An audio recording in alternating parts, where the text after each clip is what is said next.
Manau, kad žmogus yra geras tik tai tada, kai jisai dalinasi.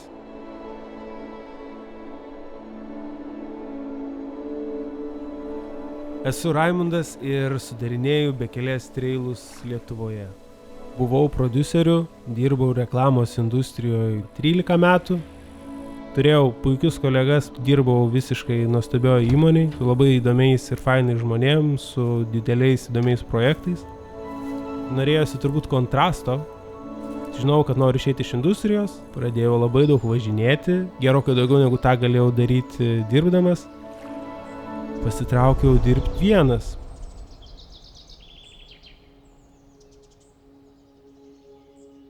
Pradžioje tai buvo veikla, kurią dariau sau. Tas poreikis buvo ieškoti kažkokių įdomių vietų ir įdomių kelių.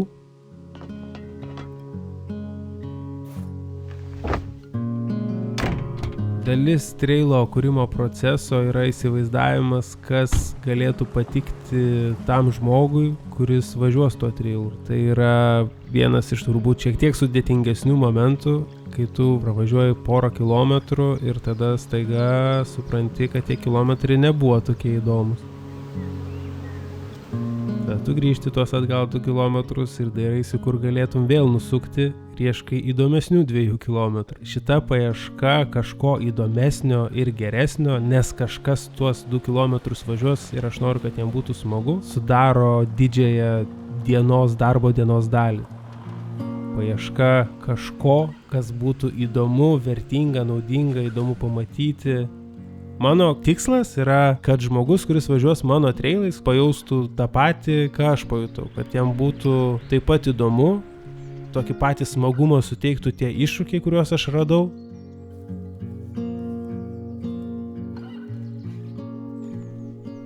Yra toks emocijos pasidalinimas per tam tikrą kažkokį atstumą. Norisi bendrauti su tuo klientu, kuris važiuoja vienas mašinų, taip pat kaip aš vienas važiavau.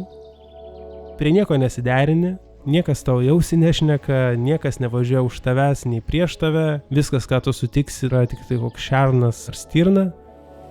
Važiuodamas trailais, pamatai, kad gamta reikalauja, kad tu prie jos prisiderintum ir kad jai ganėtinai nesvarbu, kad tu čia atvažiavai. Jeigu tuo metu reikėjo kažkokiam medžiui nukristi ir užtverti kelią, tai ir įvyks. Įveikus kiekvieną kliūtį, su kuria susidūrei, įgauni daugiau drąsos, pasitikėjimo, viskas nebe taip baisu atrodo. Ir manau, kad po tam tikro kiekio įveiktų kliūčių pasitikėjimas tikrai pakyla pakankamai aukštai ir kad tu tą gali išsinešti iš trailo ir į savo paprastą gyvenimą. Didžiąją dalį problemų mes visiškai galime spręsti vieni ir patys. Šis mano darbas yra pakankamai asmeniškas. Darau aš tą todėl, kad noriu dalintis, nes manau, kad žmogus yra geras tada, kai jis dalinasi.